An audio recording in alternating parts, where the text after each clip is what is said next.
तो दोस्तों स्वागत है आप सभी का आशीर्वाद क्लासेस में। दोस्तों आज की इस क्लास में हम लोग पढ़ेंगे सर्वनाम चैप्टर को। तो दोस्तों सर्वनाम होता क्या है? तो सर्वनाम का जब संधि विच्छेद करेंगे तो क्या हो जाएगा? सर्वधन नाम। इसका अर्थ होता है सबका नाम। परिभाषा क्या है? तो वे शब्द जो संज्ञा के स्थान पर प्रयुक्त होते हैं सर्वनाम कहलाते हैं। दोस्तों पिछली क्लास में हमने संज्ञा चक्र को पढ़ा दिया है। यदि आप पिछली क्लास की वीडियो नहीं देखे हैं तो डिस्क्रिप्शन बॉक्स में लिंक है, प्लेलिस्ट में जाकर आप देख सकते हैं। इंपॉर्टेंट पॉइंट देखिएगा। इंपॉर्टेंट क्या है? जो शब्द पूर्वा पर संबंध से किसी भी संज्ञा के बदले आता है उसे सर्वनाम कहते हैं। दूसरी परिभाषा है जो शब्द पूर्वा पर संबंध से किसी भी संज्ञा के बदले आता है उसे सर्वनाम कहते हैं। जैसे देखिएगा, श्याम स्कूल जा रहा है, श्याम पढ़ता है। दोस्तों यहाँ पर श्याम क्या है? श्याम दोस्तों आपका संज्ञा है। इसी के स्थान पर हमने प्रयोग किया वह स्कूल जा रहा है। दोस्तों यहाँ पर वह क्या हो गया? वह आपका सर्वनाम हो गया। वह पढ़ता है, वह क्या हो गया? वह आपका सर्वनाम हो गया। श्याम क्या था? श्याम दोस्तों संज्ञा था और वह क्या है? वह आपका सर्वनाम हो गया। हिंदी के मूल सर्वनाम 11 होते हैं। हिंदी के मूल सर्वनाम 11 होते हैं। कौन कौन से? मैं, तू, आप, यह, वह, जो, सो, कौन, क्या, कोई, कुछ। मैं, तू, आप, यह, वह, जो, सो, कौन, क्या, कोई, कुछ। हिंदी के मूल सर्वनाम 11 होते हैं। कौन कौन से?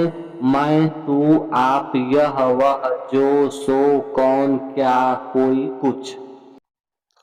सर्वनाम के भेद 6 होते हैं।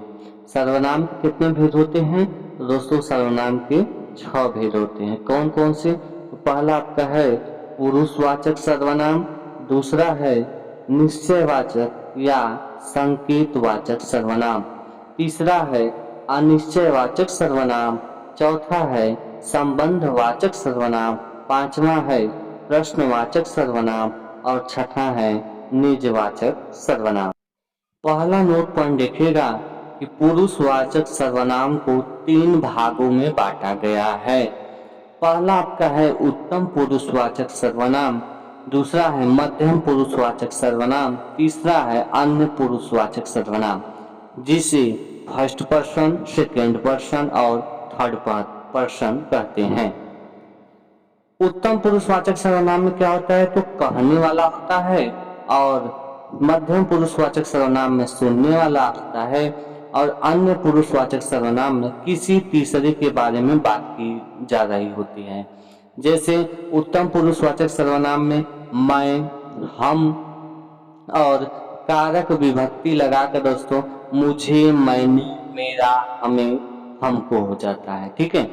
मध्यम पुरुषवाचक सर्वनाम में तू, तुम, आप, तू, तुम, आप और कारक विभक्ति लगाकर दोस्तों मुझे, तुझको, आपको और आपके और आपको हो जाता है। ठीक है। अन्य पुरुषवाचक सर्वनाम में क्या होता है? यह, वह, ये, वे और कारक विभक्ति लगाकर इसका, उसका, इन्होंने, उन्होंने हो जाता है। जैसे उदाहरण देखिएगा, उत्तम पुरुषवाचक सर्वनाम का उदाहरण है मैं बनारस जा रहा हूँ। तो दोस्तों यहाँ पर पूछा जाएगा कि मैं क्या है? तो दोस्तों मैं आपका उत्तम पुरुषवाचक सर्वनाम है। मध्यम पुरुषवाचक सर्वनाम का एग्जाम्पल देखिएगा, आपको क्या पसंद है? आपको क्या पसंद है? तो दोस्तों यहाँ पर आपको जो है मध्यम पुरुषवाचक सर्वनाम है। अन्य पुरुषवाचक सर्वनाम देखिएगा, वह पढ़ रहा है। दोस्तों यहाँ पर वह क्या है? वह दोस्तों अन्य पुरुषवाचक सर्वनाम है। नेक्स्ट नोट पॉइंट देखिएगा। नोट पॉइंट दोस्तों दूसरा है निश्चयवाचक या संकेतवाचक सर्वनाम। दूसरा आपका है निश्चयवाचक या संकेतवाचक सर्वनाम। निश्चित वस्तु या व्यक्ति का बोध कराएं वह निश्चयवाचक सर्वनाम कहलाते हैं। निश्चित वस्तु या व्यक्ति का बोध कराएं वह निश्चयवाचक या संकेतवाचक सर्वनाम कहलाते हैं। ठीक है, जैसे उदाहरण देखिएगा, यह मेरी पतंग है, यह मेरे जूते हैं, वे तुम्हारे चाचा हैं। दोस्तों यहाँ पर क्या है कि निश्चय है कि नहीं, यह मेरी पतंग है। ठीक है, और संकेतवाचक में कैसे होगा, जैसे आप बता रहे होंगे इशारा करके, नहीं यह जो है यह मेरी पतंग है, यह मेरे जूते हैं, वे तुम्हारे चाचा हैं, वह मेरी भाभी है। ठीक है, तीसरा देखिएगा, तीसरा आपका है अनिश्चयवाचक सर्वनाम। अनिश्चयवाचक सर्वनाम क्या होता है? ऐसे सर्वनाम शब्द जिससे किसी निश्चित व्यक्ति या वस्तु का बोध नहीं होता उसे अनिश्चयवाचक सर्वनाम कहते हैं। ऐसे सर्वनाम शब्द जिससे किसी निश्चित व्यक्ति या वस्तु का बोध नहीं होता उसे अनिश्चयवाचक सर्वनाम कहते हैं। इसमें क्या होता है दोस्तों, अनिश्चयवाचक सर्वनाम में कोई कुछ शब्द आते हैं। अनिश्चयवाचक सर्वनाम में कोई आएगा, कुछ आएगा। ठीक है, जैसे देखिएगा, कोई दोस्तों आपका आएगा कब? प्राणीवाचक के लिए। ठीक है, प्राणीवाचक यानी सजीव के लिए आएगा। कुछ कब आएगा? कुछ दोस्तों वस्तुवाचक के लिए आएगा। ठीक है, वस्तुवाचक क्या? निर्जीव के लिए। ठीक है, जैसे देखिएगा उदाहरण क्या है, कोई आपसे मिलने आया है, तो यहाँ पर कोई जो आया है वह क्या है? प्राणीवाचक है, सजीव के लिए। अब कोई मिलने आया होगा वह सजीव ही तो होगा। ठीक है, कोई आ रहा है वह सजीव है, तभी तो चल के आ रहा है। कुछ खाने को दो, अब कुछ में क्या? वस्तुवाचक है। ठीक है, यह क्या है? निर्जीव है। और देखिएगा एग्जाम्पल, कोई सज्जन आपको बुला रहे हैं। दोस्तों यहाँ पर कोई जो है, कोई क्या है? अनिश्चयवाचक सर्वनाम है। स्वाद में कुछ कमी है। आप लोग बोलते हैं ना, स्वाद में कुछ कमी है ना, तो कुछ क्या है? कुछ अनिश्चयवाचक सर्वनाम है। दाल में कुछ काला है, तो कुछ क्या है? कुछ आपका अनिश्चयवाचक सर्वनाम है। ठीक है, अगला नोट पॉइंट देखिएगा। अगला दोस्तों आपका है प्रश्नवाचक सर्वनाम। प्रश्नवाचक सर्वनाम क्या होता है? जिन सर्वनाम शब्दों से किसी प्रश्न का बोध हो उसे प्रश्नवाचक सर्वनाम कहते हैं। जैसे क्या, कौन, कैसे। क्या आप गुलाब जामुन खाएंगे? जैसे पूछा जाता है ना, क्या आप गुलाब जामुन खाएंगे, तो यहाँ पर जो क्या आया है, क्या है? क्या दोस्तों आपका प्रश्नवाचक सर्वनाम है। क्या आप चाय पिएंगे? क्या है? क्या आपका प्रश्नवाचक सर्वनाम है। कौन पढ़ रहा? हमने पूछा कि कौन पढ़ रहा, तो कौन क्या है? कौन यहाँ पर दोस्तों प्रश्नवाचक सर्वनाम है। यह काम कैसे होगा? दोस्तों यहाँ पर कैसे जो है, कैसे क्या है? प्रश्नवाचक सर्वनाम है। और पांचवा सर्वनाम देखिएगा, पांचवा सर्वनाम दोस्तों आपका है संबंधवाचक सर्वनाम। संबंधवाचक सर्वनाम क्या होता है? जो शब्दों, शब्दांशों या वाक्यांशों का संबंध बताए वह संबंधवाचक सर्वनाम होता है।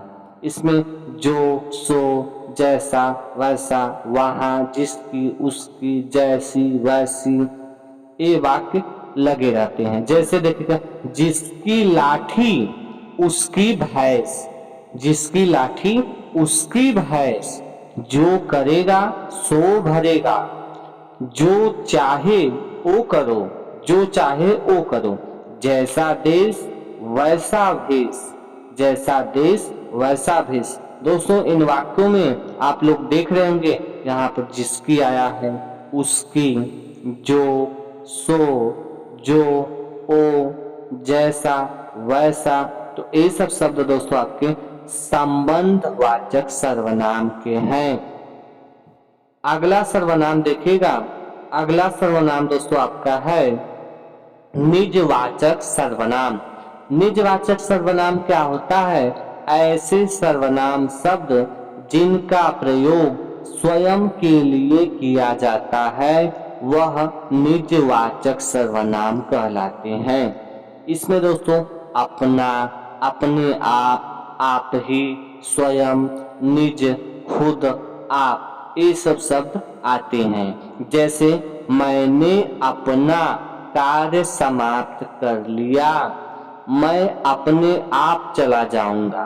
ठीक है, मैं अपने आप चला जाऊंगा, मैं यह काम स्वयं कर लूंगा, मैं यह काम स्वयं कर लूंगा, मैं अपने आप काम कर लूंगा, मैं अपने आप काम कर लूंगा। दोस्तों इन वाक्यों में आप लोग देख रहे होंगे यहाँ पर अपना, अपने आप, स्वयं और आप, ये सब जो आए हैं, ये शब्द जो आए हैं दोस्तों, यह शब्द आपके निजवाचक सर्वनाम के हैं, निजवाचक सर्वनाम के हैं। ठीक है, उम्मीद करता हूं दोस्तों आपको समझ में आ गया होगा सर्वनाम क्या है, सर्वनाम के प्रकार कितने हैं। तो दोस्तों यदि आपको समझ में कुछ नहीं आया है तो प्लीज कमेंट में आप लोग जरूर पूछिएगा और कमेंट बॉक्स में आप लोग जरूर बताइए कि वीडियो आपको कैसा लगा। वीडियो को आप लोग लाइक करिएगा, अपने दोस्तों में शेयर करिएगा। यदि आप चैनल पर नए हैं तो प्लीज चैनल को सब्सक्राइब करिएगा। मिलते हैं नेक्स्ट क्लास में, तब तक के लिए धन्यवाद।